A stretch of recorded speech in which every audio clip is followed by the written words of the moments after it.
Доброе утро, дорогие друзья. На «Эхо Москвы» в Уфе «Уфимский разворот». Меня зовут Эльвира Зиганшина. Рядом со мной Руслан Валеев. За звукорежиссерским пультом Никита Полянин. Мы, как всегда, работаем для вас в прямом эфире. Поэтому, пожалуйста, пишите нам сообщения в мессенджерах WhatsApp и Telegram на номер +7 927 304 10 51. И не забывайте подписываться. Не только в мессенджерах, но и в виде традиционных смс-ок пока еще можно писать. Многие пользуются именно смс-ками. Хотя, конечно, мы призываем именно в мессенджеры переходить, WhatsApp, Telegram.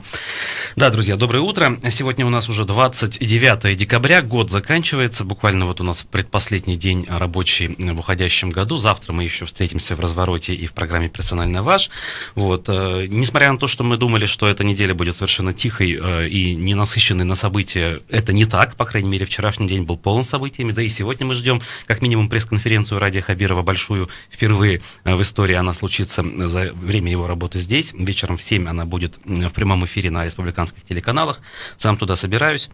Вот, поэтому надо будет подумать еще, какие вопросы задавать. Кстати говоря, у меня пока до сих пор варианта окончательного нет, но это позже. Сегодня мы почитаем прессу, послушаем фрагмент программы «Персонально ваш» с Ильнаром Гарифуллиным. Вчера он был у нас в гостях. Поголосуем. Во второй части поговорим на предпраздничную тему, важную тему. У нас врач-нарколог, профессор Азат Асадуллин будет в гостях эфира по скайпу. Вопросы касательно алкоголя как такового, новогодних праздников в частности, и, в принципе, вот тем касательно этого вопроса, этой стороны жизни, вы можете нам присылать как в процессе нашего разговора, так и уже в процессе разговора с ним. Это после перерыва.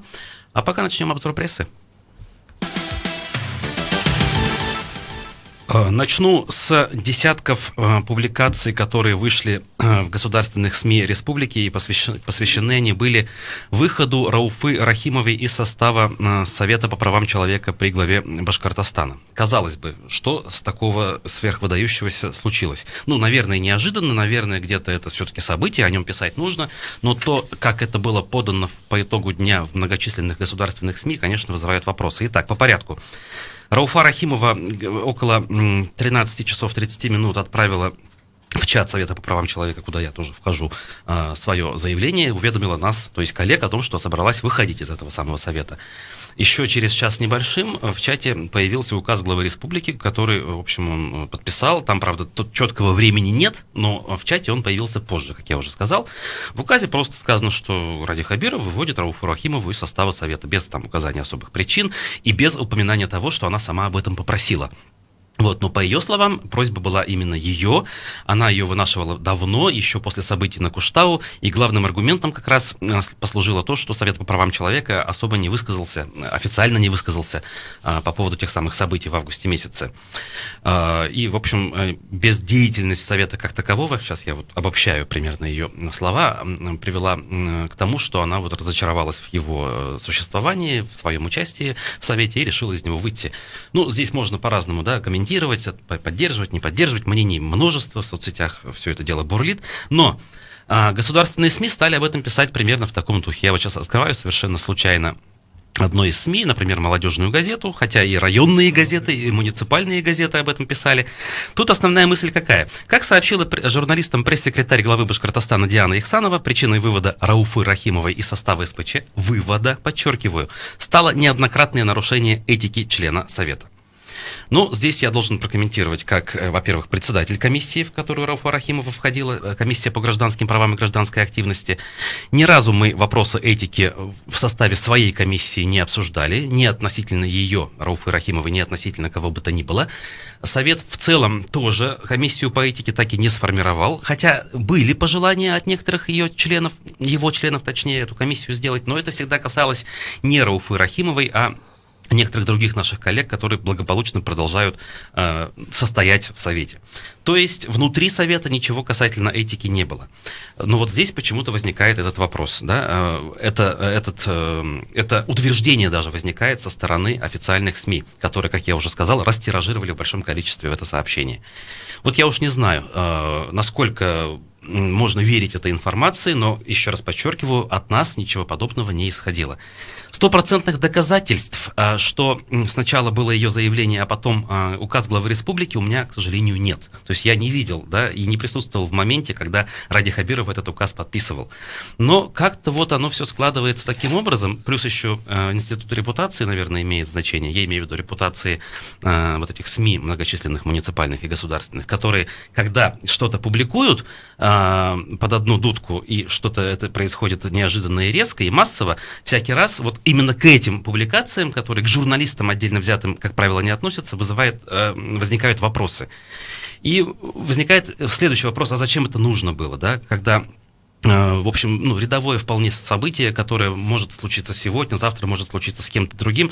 Оно произошло, можно, наверное, поблагодарить за работу, пожелать счастливой там деятельности на другом поприще, но вот таким образом это преподносить и выворачивать с ног на голову, желая, значит, обелить, по сути дела, одну сторону и очернить другую, это, наверное, не совсем хорошо.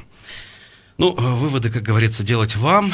Я думаю, что еще какие-то комментарии за этим последуют. Но пока вот так. Медиакурсеть. Как сообщил Ради Хабиров, борьба с безработицей в Башкирии станет приоритетной задачей властей в 2021 году. По словам Хабирова, безработица носит искусственный характер не из-за сокращения предприятий. Значит, по данным финэкспертизы, на сегодняшний день открытая безработица составляет 6,2%. И, в общем, реальный показатель безработицы в республике 267 тысяч человек или 13,5%. Что цифра не маленькая. Ради Хабиров считает, что цифра эта такая большая в связи с тем, что выплаты безработным в этом году были более чем обычно большими, и поэтому, в общем-то, чтобы получить эти выплаты, нужно было встать на учет, в связи с чем все побежали. Доля истины в этом есть? Конечно, есть. Действительно, выплаты были более-менее существенными и в условиях, когда пандемия, когда локдаун, денег нет, в общем, это ожидаемо. Другое дело, какие действительно реальные меры можно предпринять. Искусственно создать рабочие места практически нереально, да, то есть нужно, по сути, вдыхать жизнь в экономику, и тогда экономика сама создаст и рабочие места, и зарплата возникнет для людей, и, в общем, все вот эти вот маховики экономические закрутятся. Для этого нужны инвестиции и грамотная экономическая политика. Тем временем разгорается, я бы так сказал, некий скандал межреспубликанский, но еще на официальный уровень он не вышел. Вот я сейчас открыл публикацию, не самую свежую, но на эту тему важную. Татар с башкирами пытаются поссорить перед переписью. Это «Правда ПФО», Андрей Иванов 24 декабря еще об этом писал. По следам репортажа на республиканском татарстанском телеканале ТНВ, где ведущий, депутат парламента татарстанского и одновременно директор всего этого телеканала рассуждал на тему того, как на севере и на севере, в северных районах Башкортостана навязывается, значит, местным татарским жителям башкирский язык, навязывается идеологема, что они не татары, а башкиры, и, соответственно, разговаривают не на татарском, а на северо-западном диалекте. В общем, довольно-таки одиозно, конечно, он высказывается, я имею в виду татарстанского ведущего, в общем, такие штампы распространенные, пропагандистские используют. Проблему, мягко говоря, раздувает. Вот об этом материал «Правды ПФО».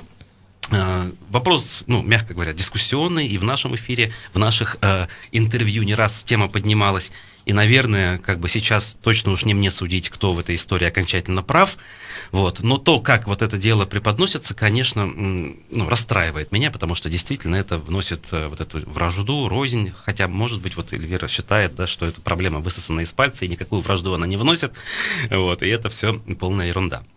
Так или иначе, один из героев этого репортажа ТНВ, значит, деятель культуры из Таташлинского района, насколько я уже успел выяснить, возбудился и решил подать жалобу, по-моему, в прокуратуру. И, то есть история, получается, на этом не закончилась, она только начинается, и еще чем-то может дальше продолжиться и во что-то вылиться. Будем следить? Мне кажется, вот эти братско-ревностные отношения, кстати говоря, их именно так назвала «Правда ПФО» у себя в статье на эту тему, должна стать каким-то мемом.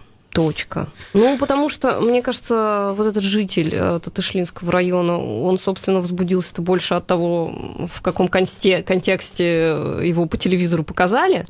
Сам ли он возбудился еще? Ведь у нас как это бывает? Человек сам как бы даже и не в курсе событий, но в нужных кабинетах наверху это видят, инструктаж проводят, и, в общем, конкретные бумаги присылают с требованием отправить их по нужному адресу. Возможно, это все так и случилось, мы этого не знаем. Ну, слушай, по поводу братско-ревностных отношений, вот, в принципе, здоровая конкуренция нормальна. На эту тему даже главы наших республик спорят как-то и шутят порой, и, в общем, ну, нормально. Слушайте, а почему, например, почему бы Уфе не конкурировать с Екатеринбургом или с Ижевском? Есть еще масса других городов и народностей в этой стране. Ну, понятно, там братские народы, вот, религия, поэтому... языки. Но вот это вот вечная какая-то... Мне вообще кажется, что вот так конкурировать могут только люди в том случае, если у них проблемы с какие-то с самооценкой, с самозначимостью. Я вот в этом вижу вот что-то вот это. Вот, я как бы и закончу эту мысль, что сама по себе конкуренция, она правильно, надо развиваться, нужно стремиться опережать в экономике, в культуре, но вот таким образом делить, в общем, людей по национальному признаку, объясняя людям, что они на самом деле не те, кем они себя представляют, причем и в ту, и в другую сторону. Это, наверное, все-таки неправильно. Пусть люди сами определяются и живут с этим, как они жили до сих пор, вполне себе спокойно. А наши слушатели пусть мемчики нам присылают какие-нибудь. Да, +7 927 304 10 51, это номер для ваших смс-сообщений и сообщений в мессенджерах WhatsApp и Telegram. Ну, в общем, так вот коротко мы должны закончить обзор прессы. У нас время подошло к фрагменту «Персонально ваш». Как раз обозреватель портала «Эдель Реалии» Ильнар Гарифуллин был вчера в гостях Айдара Ахмадиева, и довольно-таки большой фрагмент о том, какая сейчас политическая ситуация и какие у нас есть прогнозы будущего развития этой ситуации, послушаем во фрагменте. Грань между государством и обществом, она стала тоньше. Госаппарат, он пытается оттолкнуться от общества, и общество долгие годы, в принципе, на это закрывало глаза. Мы жили своей жизнью, нам казалось, что мы можем друг с другом особо не пересекаться, но пандемия коронавируса, она показала, что все уязвимы, во-первых, во-вторых, всемогущее государство, оно на самом деле не так уж и всемогущее. Не может даже элементарно обеспечить не только нас медицинской помощью, но и отказывается при наличии даже своих финансовых средств помогать людям, лишившимся работы, или людям, имеющим работу, но у которых финансовые затраты в связи с этой эпидемией возросли многократно. То есть государство отказалось помочь. И это тоже показывает, на самом деле, слабость государства, потому что сильное государство сильно не только своим репрессивным аппаратом, но оно сильно и тем, что оно может вовлечь граждан в свою жизнь, в свое госуправление, и оно, самое главное, может заинтересовать граждан этих. А заинтересовать оно может только, в первую очередь, финансово. Но финансовой поддержки в этом году мы практически не увидели. Но если не считать 10 тысяч, которые выделили летом, и 5 тысяч, которые детям до 7 лет, которые мы увидели в декабре. При большей помощи государства люди могли бы впустить также и на оплату своих кредитов, потому что сейчас задолженность по кредитам у населения очень большая. Так или иначе, несмотря на то, что государство считает это вертолетными деньгами, что оно якобы может впустую их потратить, на самом деле они бы пошли на пользу и самому государству. Но я вижу, что никакой реальной помощи, к сожалению, не оказано. И эти 5 тысяч – это просто как подачка на самом деле. Почему не выделили больше? Они очень сильно боятся инфляции. Они считают, что на 1 рубль больше потратил государство, и уже опасность инфляции. Но инфляция подогревается абсолютно другими вещами, в том числе там падением курса рубля, общей нестабильностью в экономике и так далее. И плюс самое главное, они просто думают, государство, нас ждут впереди еще более трудные времена, и эти деньги понадобятся, чтобы тушить эти, условно скажу, пожары. И поэтому оно считает, что сейчас деньги тратить нецелесообразно, а они пригодятся еще в более отдаленном будущем. И плюс еще ко всему, вот эти якобы деньги, которые направлены на поддержку экономики, так или иначе растасовываются между наиболее влиятельными игроками в России, крупными олигархами, какими-то крупными компаниями. Даже когда государство говорит, мы потратили там сколько-то триллионов рублей там условных на поддержку экономики, на самом деле надо иметь в виду, что они распределены между очень узким кругом людей. Третья причина того, почему население получило денег мало, а государство вроде как бравурно отчитывается о том, что деньги потрачены там огромных количествах. Вы сказали, что грань между властями и обществом стирается. Значит ли это, что пропасть, о которой постоянно говорят, она сужается? Или все-таки пропасть, наоборот, становится глубже и шире? я бы сказал, непонимание становится глубже и шире. Но если сравнить именно с пропастью, я считаю, что пропасть стала вроде как глубже, но расстояние между двумя этими берегами, да, на одной стороне, где стоит общество, на другой стоит государство и чиновники, оно как бы приближается. И поэтому, когда я говорю, стирается вот эта грань, мы стали видеть, чем живет наше родное государство и те люди, которые управляют от его имени. Сами скандалы коррупционные и плюс пандемия, она как раз показала, чем живут вот эта элита, те люди, которые нами управляют. Часто я встречаю сейчас такую фразу «дедушка в бункере». То есть это некое переосмысление людьми. Они таким образом сформировали у себя в голове образ власти нашей. Это как раз результат всех процессов. Я бы это не связал вообще с нынешним годом, да, когда говорят там про дедушку в бункере, да, имеется в виду, наверное, то, что наша власть ушла на самоизоляцию и практически не общается напрямую ни с народом, ни со своими подчиненными. Процесс шел последние 20 лет, и просто в связи с этой пандемией он стал более отчетливо видным. Но условный бункер, он существовал уже давно. Да, бункер, правящая элита, правящий класс, он уже давно живет в бункере. Еще раз говоря о том, что вот эта грань между обществом и государством стала более тонкой, более прозрачной, мы просто это сами увидели. А на самом деле мы об этом знали, но об этом не задумывались. Но теперь мы стали об этом еще и задумываться. И поэтому и говорим больше о разных бункерах. А в целом, вот если делать прогноз, отношений между обществом и властями будут развиваться в следующем году, как вы считаете, ухудшение, какое-то улучшение возможно? Улучшений я не вижу, потому что власть закручивает гайки, она уже готовится. Видимо, аналитики из аппарата президента, они все-таки предчувствуют то, что в будущем году станет еще сложнее, чем в нынешнем, и в экономическом плане, и в политическом. И поэтому никаких улучшений я не вижу. Безусловно, вот этот 2020 год, он стал для нас стрессовым, и поэтому даже те ухудшения, которые нас ожидают, я думаю, для нас уже станут более привычными, потому что мы уже за этот год серьезно поднаторели, подготовились. Нас уже сложно чем-то удивить, но улучшений я не вижу абсолютно никаких. В следующем году, я думаю, падение доходов населения продолжится. Мы видим стагнацию в экономике. Хуже всего то, что за этот 2020 год даже те небольшие сбережения, которые были у людей, они, в принципе, проедены. И поэтому даже если зарплаты останутся на том же уровне, цены даже сильно не изменятся, мы все равно станем жить хуже, потому что у нас уже кончились запасы. Еще проблема одна. Кредитная задолженность, она даст о себе знать именно в будущем году. В политическом смысле я тоже думаю, год 2021 будет интересен, потому что нас ждут выборы, а вот эти все проблемы скроются. Чем все это закончится, посмотрим в 2022 году. Ильнар Гарифуллин был в гостях программы «Персонально ваш» вчера. Полная версия у нас в Телеграм-канале, в YouTube-канале, на подкаст-площадках и вообще в любых социальных сетях найдется. Сегодня у нас «Персонально ваш» политолог Николай Евдокимов. После 15 часов также присоединяйтесь и слушайте. А сейчас, с учетом вот этой информационной повестки, хотелось бы проголосовать, некие итоги подвести, но не в глобальном смысле, а в части открытости власти. Что я имею в виду, дорогие друзья? Вот сегодня, например, пресс-конференция Радия Хабирова. Как она пройдет, мы еще не знаем. Будут ли там острые вопросы, острые ответы, мы тоже не знаем. В общем, мы как бы имеем уже некий опыт взаимодействия с нынешней администрацией. Например, для слушателей «Эхо Москвы» тоже, наверное, что-то понятно. С одной стороны, многие руководители региона, лично Хабиров, да, иной раз не боятся ответить на вопросы. Хабиров, кстати, был в этой студии в свое время, в 2019 году, правда, давненько давал интервью. Многие министры его правительства ходят к нам и дают интервью. С другой стороны, есть вот эти вот странности, назову это так мягко, то, что происходит в госсми, когда происходят неожиданные для них события. Сейчас я имею в виду выход Рауфы Рахимовой из состава СПЧ. Вот вы что думаете на этот счет? Давайте так сформулируем. Кажется ли нынешняя республиканская власть вам более открытой, чем предыдущая администрация Рустема Хамитова? Вот так вот сравним. Если вы считаете, что все-таки нынешняя администрация при всех ее возможных недостатках и минусах все-таки более открыта, 262 72 47. Если вам кажется, по вашим ощущениям, они также как минимум закрыты, либо закрыты еще сильнее, чем люди из команды Хамитова и лично Рустем Хамитов, то ваш телефон 262 72 48. Голосование. Процесс пошел. Итак, для тех наших слушателей, именно наших слушателей, кто считает, что администрация Радия Хабирова, лично Радий Хабиров, это более открытая администрация для общения с людьми. Пресс-конференция, интервью в СМИ, соцсети, в конце концов, да, то есть соцсети как были открыты в первые дни приезда Хабирова, так и работают, да, там не всех отвечают, некоторых банят, блокируют, но в целом соцсети некоторым работают. Таким, как я, не отвечают. Вот, некоторым вообще не отвечают, но так или иначе этот канал связи существует, поэтому все-таки надо признать, администрация более открыта, 262 72 47. Да, но это все показуха и глупости. На самом деле она такая же закрытая, а то и хуже, чем была при Хамитове. И то, что некоторые министры и другие чиновники, например, ходят на интервью на «Эхо Москвы», это ничего не значит, то есть это не повод для оптимизма. 262 72 48 это ваш номер телефона. Голосуем, друзья, активно. Не забываем про номер для смс-ок и сообщений в мессенджерах WhatsApp и Telegram.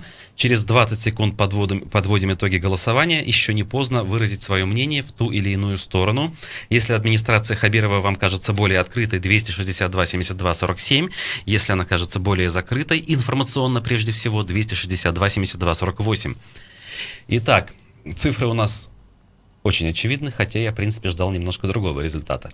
12,5% говорят, что администрация более открыта, и всего лишь 87,5% говорят, что она стала закрытой. Ну что ж, такие у нас итоги. Уходим на новости, вернемся во второй части с гостем.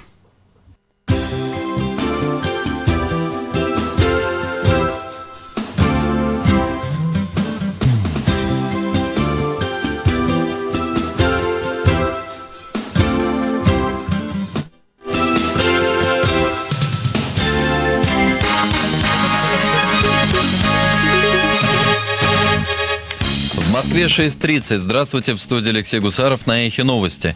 Мосгорсуд должен огласить сегодня приговор бывшему топ-менеджеру компании «Интеррао» Карине Цуркан. Ее обвиняют в шпионаже в пользу Молдавии. Прокуратура запросила для нее 18 лет колонии строгого режима.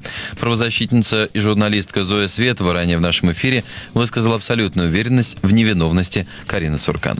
Это уникальное дело, потому что адвокат Иван Павлов говорит об этом, и он публиковал какие-то даже, по-моему, материалы из этого дела, во всяком случае раскрывал подробности. И я сама брала интервью у Карины Цуркан, и она тоже какие-то подробности раскрывала, и очевидно, что она не могла быть никаким агентом, потому что все вот эти именно документы о том, что она агент, это сфальсифицированы, там даты неправильные, фотографии неправильные, это явная фабрикация. Дело о госизмене становится очень распространенным делом, такими же, как дела о подбросе наркотиков, как дела о мнимой педофилии. Это дела, которые очень просто фабриковать или очень просто организовывать, потому что они секретны.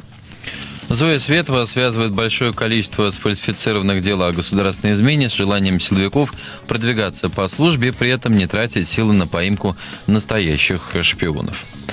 На Урале бывший схемонах Сергий задержан в монастыре и доставлен на допрос. Его подозревают в склонении детей к самоубийству, сообщил его адвокат Светлана Герасимова газете «Коммерсант». По ее словам, поводом стал видеоролик, где религиозный деятель спрашивает о готовности умереть за Россию. Лишенный сана и отлученный от церкви клирик был задержан поздно вечером в Среднеуральском женском монастыре, который ранее фактически захватил со своими сторонниками. Конфликт бывшего схемонаха с РПЦ начался весной, когда он публично отрицал пандемию и критиковал руководство церкви за карантинные меры. Любовь Соболь сообщила, что глава ее предвыборного штаба Ольга Ключникова вышла на свободу. Юрист ФБК написала ночью в Твиттере, что освобожденный сотрудник канала «Навальный лайв» Аким Керимов. Они отбыли 7 суток ареста. Их признали виновными в неповиновении полиции. Ранее Любовь Соболь 2 дня продержали в изоляторе МВД, затем отпустили. Против нее возбудили уголовное дело по статье о нарушении неприкосновенности жилища после визита политика к предполагаемому участнику отравления Алексея Навального. ФСБ предлагает расширить ее полномочия и предоставить новые выплаты сотрудникам. Служба подготовила законопроект, который опубликован для общественного обсуждения. В пояснительной записке к документу говорится, что ФСБ необходимо наделить функции охраны и обороны объектов органов безопасности в связи с увеличением количества вооруженных нападений на эти объекты, а также сохранением угрозы совершения противоправных действий, передает РБК. Также представители ФСБ предложили ввести ряд дополнительных выплат сотрудникам. Они будут устанавливаться в зависимости от сложности, объема и важности задач. И о погоде. В Москве сейчас минус 8 градусов, днем минус 7, минус 5, облачно с прояснениями и местами небольшие осадки. Алексей Гусаров, служба информации, Эхо Москвы. 3, 2, 1. Реклама.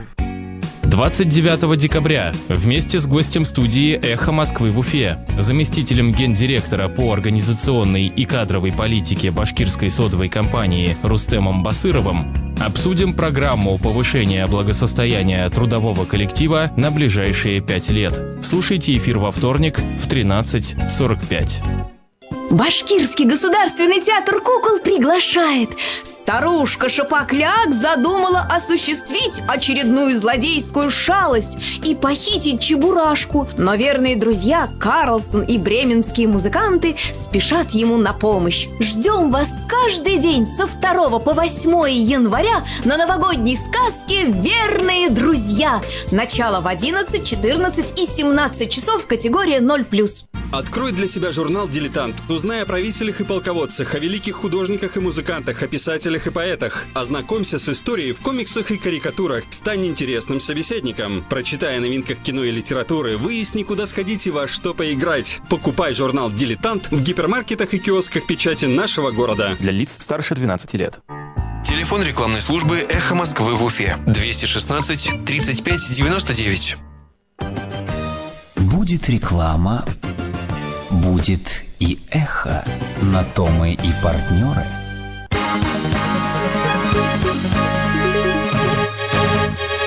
В 8:34 в Уфе, на Эхе Новости, у микрофона Руслан Валиев. В Уфе восстановленный после пожара торговый центр «Европа» выставлен на продажу за 2 миллиарда рублей. Комплекс, сгоревший в 2011 году, находится по адресу проспект Октября, 67/2. Тогда в пожаре погибло 2 человека, 34-летний Евгений Жемчугов и 17-летняя Гузель Булатова. Они отравились угарным газом. Причиной пожара, по мнению следствия, стало нарушение техники безопасности во время ремонта одного из ресторанов, находящегося в торговом центре. Площадь всего комплекса, состоящего из 2 зданий, составляет более 26 тысяч квадратных метров. Первое здание высотой в 6 этажей восстановили в 2019 году. Второе строение высотой в 11 этажей было построено уже в 2017 году. Также комплексу принадлежит надземная и подземная парковки, которые суммарно могут вместить более 450 автомобилей, сообщает Медиакорсеть. Летом текущего года свое намерение приобрести комплекс выражало Министерство здравоохранения Башкирии. Предполагалось, что Европу могли купить за 2,2 миллиарда рублей, однако еще более 3 миллиардов ушло бы на переоборудование всех зданий. Больше намерений Минздрав региона не выражал, и сделка не состоялась. Спецавтохозяйство планирует потратить более 47 миллионов рублей на формирование и доставку платежек за твердые коммунальные отходы. За такие агентские услуги спецавтохозяйство по уборке города планирует заплатить почти 31 миллион рублей в Уфе и 16 миллионов рублей в районах. Оба конкурса планируют провести 14 января. Договор с победившим подрядчиком будет действовать до 30 июня 2021 года. В его обязанности будет входить организация и доставка до потребителя платежных документов за вывоз твердых коммунальных отходов, а также ведение учета оплаты, распределение платежей и учет налогоплательщиков, списки которых подрядчик будет обязан предоставить с 12 по 14 число каждого месяца, сообщает «Коммерсант». Арбитражный суд Башкирии признал управление электротранспорта Уфы банкротом. В суде заявили, что подтверждение возможного восстановления платежеспособности предприятия в деле предоставлено не было. Ранее собранием комитета кредиторов предприятия было принято решение перехода к конкурсному производству с сохранением деятельности предприятия. Заседание, где будут подведены итоги конкурсного производства, планируется провести 21 июня 2021 года. Сумма, которую требуют кредиторы, составляет свыше 345 миллионов рублей. Планировалось, что должность конкурсного управляющего возьмет на себя Илья Павликов, член Ассоциации «Межрегиональный центр экспертов и профессиональных управляющих». Но решение принято не было, поскольку кредитор компании, коммерческий банк БМ-банк, не согласился и обжаловал решение поставить во главу данного кандидата. Планируется, что 20 января суд окончательно утвердит конкурсного управляющего, сообщает «Коммерсант» в Уфе. О возможности признать муниципальное управление электротранспорта банкротом говорят еще с 2017 года. Тогда охранное предприятие, перед которым у управления электротранспортом была задолженность, потребовало арбитражный суд Башкирии признать его банкротом, поскольку урегулировать вопрос мирным путем не удалось. Именно тогда суд вел процедуру наблюдения за компанией. Незадолго до этого о долгах МУЭТа сообщала Башкирская энергосбытовая компания. Завершение выпуска о погоде. Сейчас в Уфе -10. В течение дня сохранится преимущественно пасмурная погода. Возможен небольшой снег. Температура воздуха до -8 градусов. Руслан Валиев, служба информации «Эхо Москвы» в Уфе. Вы слушаете «Уфимский разворот» – программу, в которой ваше мнение может быть услышано, голос учтен, а СМС-сообщение прочитано в эфире нашей радиостанции. Слушайте «Уфимский разворот» по будням с 8 утра. Да не просто слушайте, участвуйте.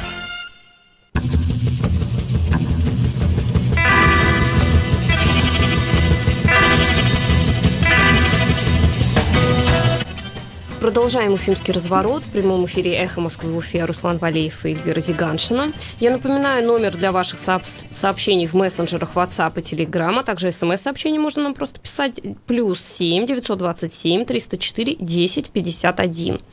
Сегодня с нами на связи Азат Асадуллин, доктор медицинских наук, профессор, врач-психиатр, нарколог. Доброе утро, Азат Раильевич. Доброе утро, Эльвира. Доброе утро, Руслан. Доброе утро. Азат Раильевич, первый вопрос. Почему люди пьют, вообще почему пьют в 2020 году? Жизнь-то как-то вроде как стала полегче. Вы знаете, вопрос такой, почему люди пьют, ответа есть несколько. Первый ответ, который продерживаюсь я, это ответ нейробиологический. Вот смотрите, у нас с вами природой, не только у нас, но у многих животных, у приматов заложено, что у нас есть система, называется мезолимбическая. Эта система отвечает за важную вещь, за продолжение рода. И, соответственно, все, что с ней связано, это поиск новых ощущений, это сексуальные взаимоотношения, это еда, чтобы не умерли от голода, да, она приносит нам удовольствие. Так вот, алкоголь и ряд наркотиков, они вторгаются в эту систему, нарушают обмен основного нейрометаболита дофамина, и при этом мы испытываем очень сильное удовольствие, которое похоже с открытием новых событий, получением приятных удовольствий, с едой в конце концов. И поэтому, пока есть такие субстанции, люди будут их принимать, к сожалению. То есть, уточню, ощущения от алкоголя, они как бы внедряются вот в эти вот биологические процессы и становятся частью этих процессов, по сути? Нет, они, понимаете, как есть нейрометаболит, дофамин, который выделяется при этих процессах. Я сейчас весьма условно говорю, чтобы понятно было, да, это на самом деле сложная нейрохимия. Есть нейрометаболит, дофамин. Он реагирует и выделяется при вот этих вот событиях, при поиске новизны, там, при половом удовольствии, при еде и так далее. А алкоголь, он резонирует с этой системой, выплескивает дофамин, грубо говоря. Это еще один способ получить дофамин, достаточно простой, по большому счету. Да, и вот опять-таки, если мы говорим о том, что человечество склонно к лености, к лени, да, что лень двигатель прогресса, то что, грубо говоря, проще? Пойти открыть что-то новое или пойти открыть новую бутылку пива, грубо говоря? Вот и мозг выбирает наименьший путь сопротивления, к сожалению. Угу. А сколько пьют сейчас? Есть какие-то цифры? Сколько пьют в Башкирии? Вы знаете, как сейчас данные разнятся. Вот я знаю, что Руслан иногда занимается статистическими данными. Статистика вещь весьма условная. Вот по всем данным сейчас в России где-то идет около 12 литров алкоголя на человека. Это мы говорим от 0 до 8. Да, там, 12? Я помню... 12. 18 было, да-да, меньше стало. Ну, я имею в виду 20 лет назад, по-моему, 18 было. Ага. Ну, вот мне было тоже кажется, что 19,5, меньше да, стали, да. 8 лет назад.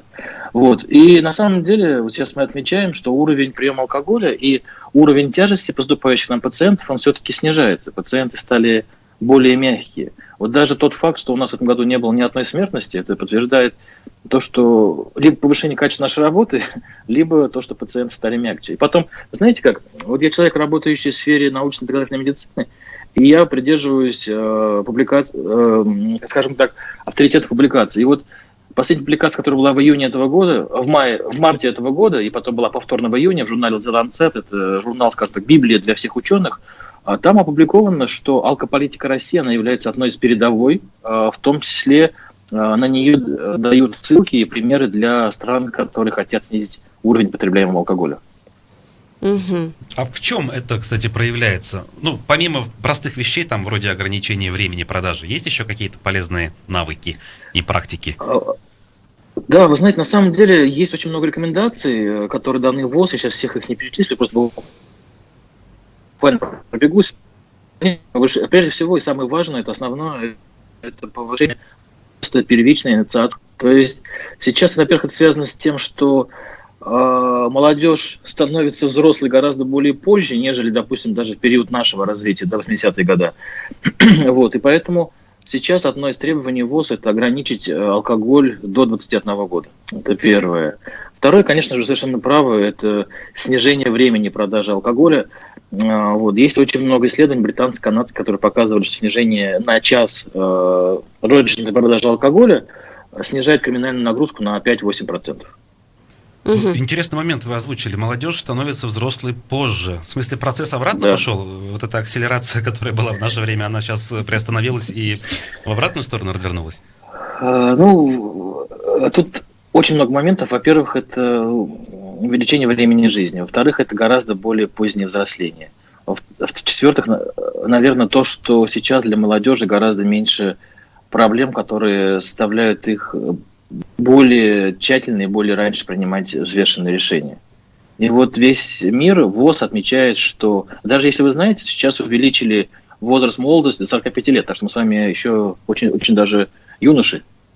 Ну да, я согласен. Еще и в школе действительно на год люди дольше учатся. Я все не понимаю, зачем этот лишний год люди тратят. Мы в 17 лет заканчивали и были готовы к взрослой жизни, а теперь людям 18, они еще в школе учатся. Да. И меня это удивляет, если честно. И вот поэтому ВОЗ принимает решение, что надо инициировать прием алкоголя уже не с 18 лет, а с 21.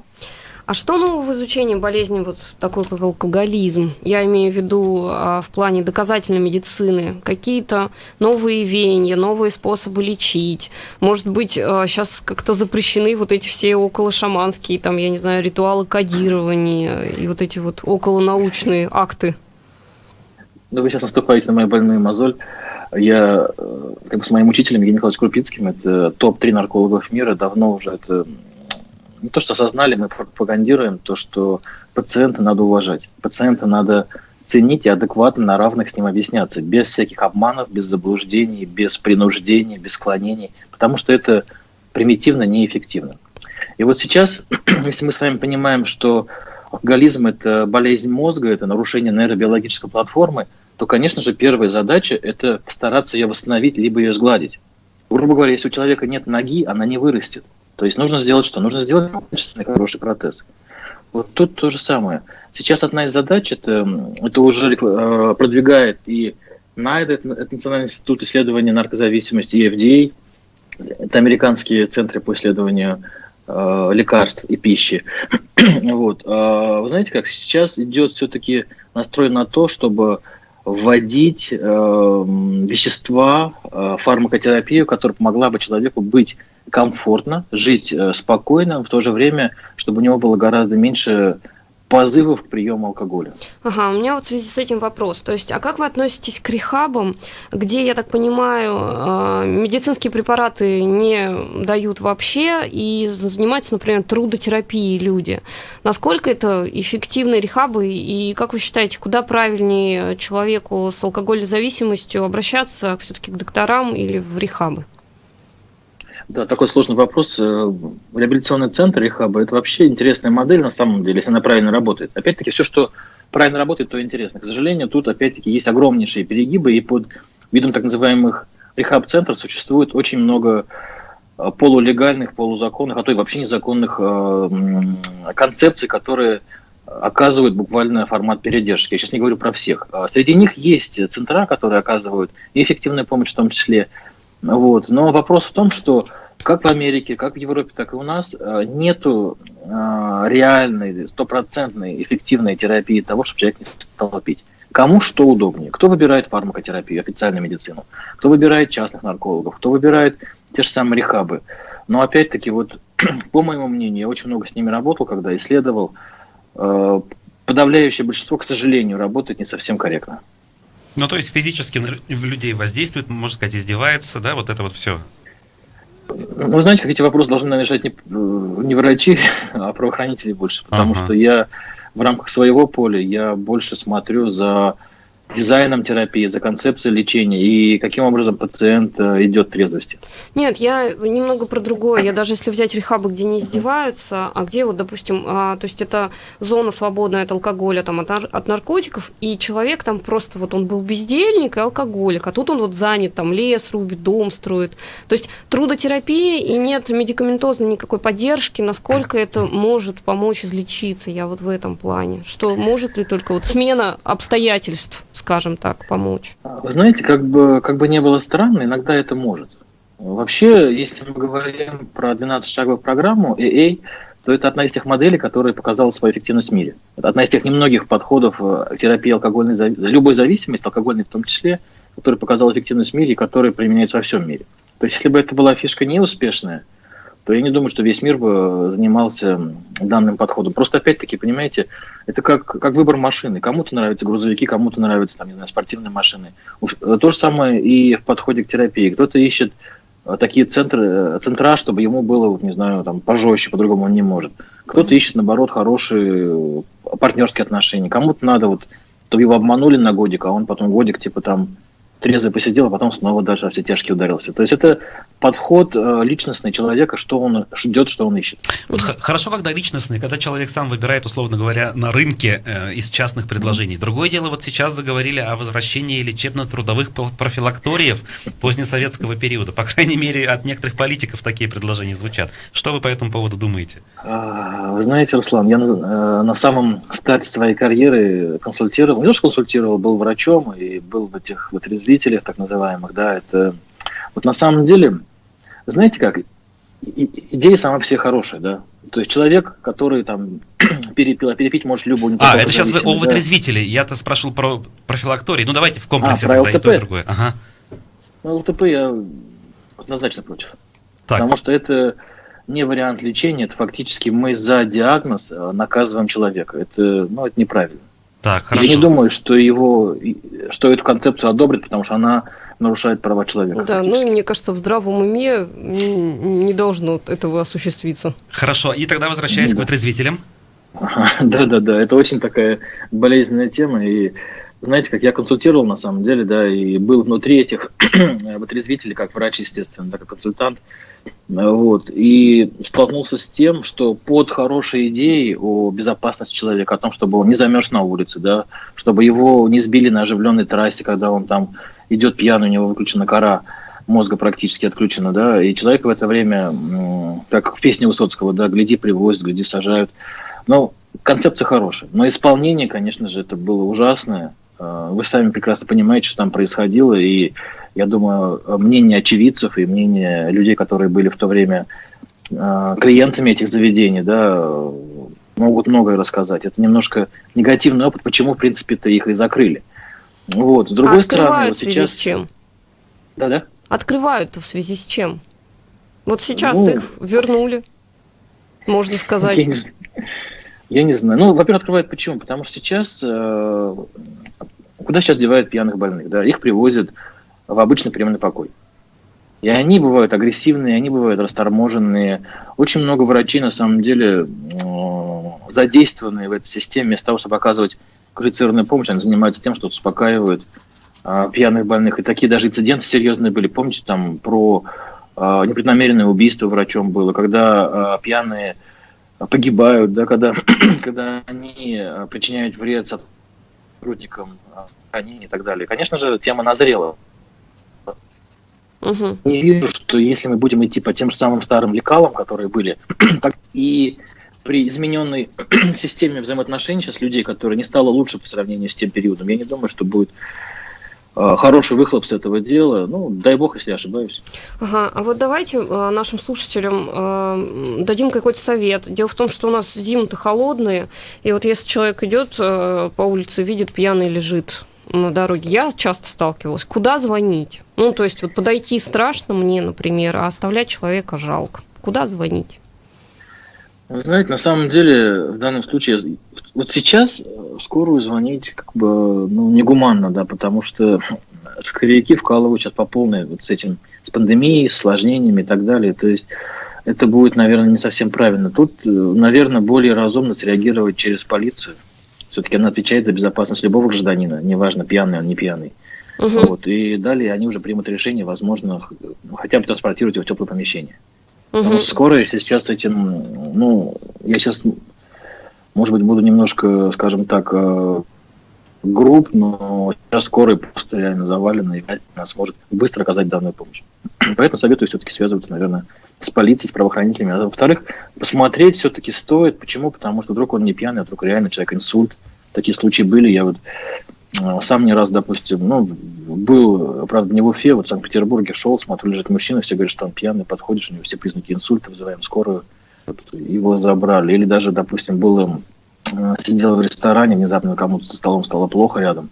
Казалось, тоже все предвестники инсульта. Вот. Поэтому тут тоже говорить, что он пьяный, упал, конечно, это неправильно. Но с другой стороны, знаете, вот я очень часто давал интервью после аварии Ефремова, да, вот, и все-таки мое мнение такое, что в этом случае, грубо говоря, настучать или отнять ключи, то это было бы более правильно, потому что у меня вот мой учитель, он беседовал лично с ним после этих событий, и реально ему было сказано, что если бы у меня отняли ключи, я бы отдал все, что у меня есть за то, чтобы просто в тот день не сесть за руль.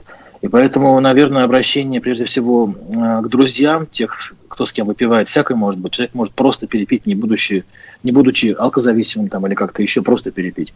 Пожалуйста, не отпускайте людей, которые в состоянии сильного опьянения на мороз. И ни в коем случае не разрешайте им садиться за руль, потому что пьяный за рулем – это однозначно преступник.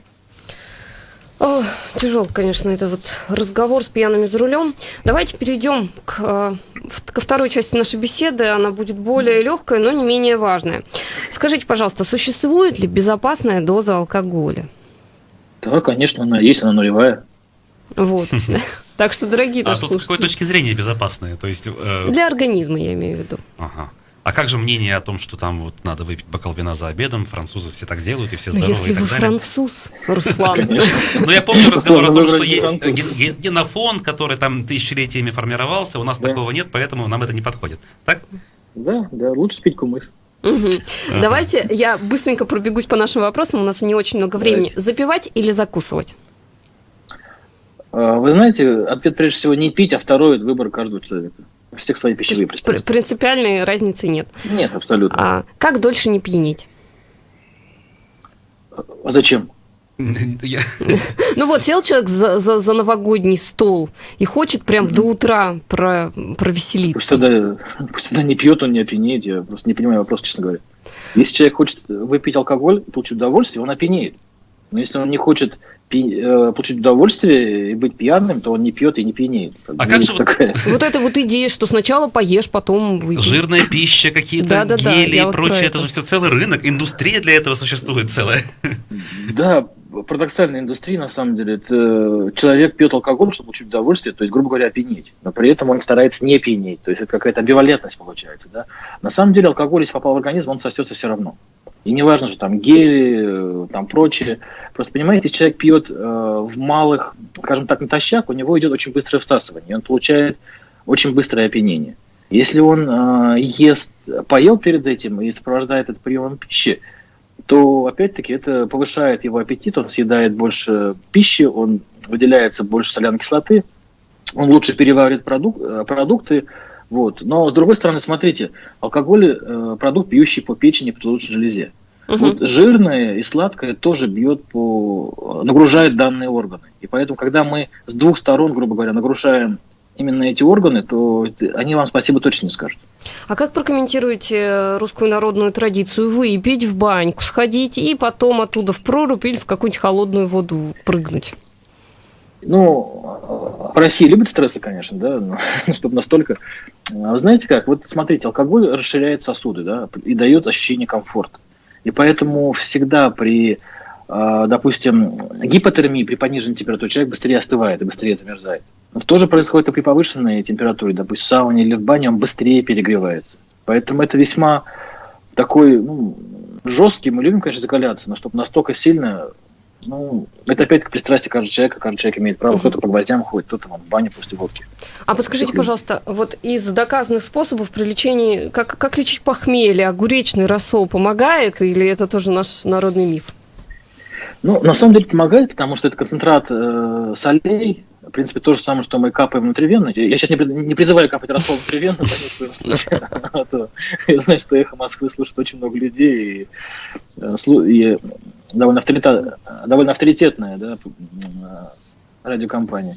Вот смотрите, в принципе, это помогает, да. Знаете, я хотел бы вернуться к сложному вопросу. Вот ограничения продаж у нас в республике введены, они там 3 числа вообще не продавать, там в других числах по полдня. И споры ведут. С одной стороны, вроде потребление уменьшается, с другой стороны, может увеличиться употребление так называемой паленки, суррогатов и так далее, и привести к более плачевным результатам. Вот все-таки как доктор, вы какой вариант предпочитаете?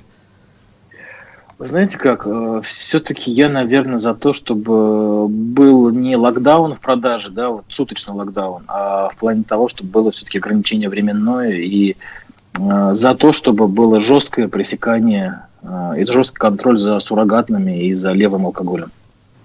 Ну да, понятно. Мое мнение, что это все-таки будет более эффективно, но это мнение основано на интуиции, не на доказательности. Я думаю, что те, кто принимал такое решение, они провели исследования, они провели комплекс мероприятий и поняли, что это более выгодно. А подскажите, пожалуйста, вот в связи с коронавирусом, если человек недавно переболел ковидом, можно ли ему пить на Новый год? Или если человек хочет вакцинироваться сразу после праздников, тоже что с алкоголем? Вы знаете, алкоголь – это вообще сильнейший иммуномодулятор. Он очень сильно влияет на иммунную систему, а как мы знаем, ковид, он все-таки задействует прежде всего эту систему, и все эти цитокиновые кризы опять-таки возникают из-за этой системы. Вообще алкоголь не рекомендуется пить после тяжелой болезни. А ковид – это, естественно, в большинстве своем очень тяжелое состояние. Поэтому тут вопрос, наверное, в том, что быть более целесообразно, конечно же, отказаться от токсикантов. Насчет вакцинирования, вообще при вакцинировании советуют избегать тяжелой пищи, алкоголя, приемы таких. Наше время, да, понятно. Спасибо большое. Врач-нарколог, доктор медицинских наук Азат Асадуллин был гостем нашей сегодняшней программы. Мы заканчиваем, уходим. Оставайтесь с нами. Завтра мы еще вернемся в эфир. Всего доброго. Спасибо.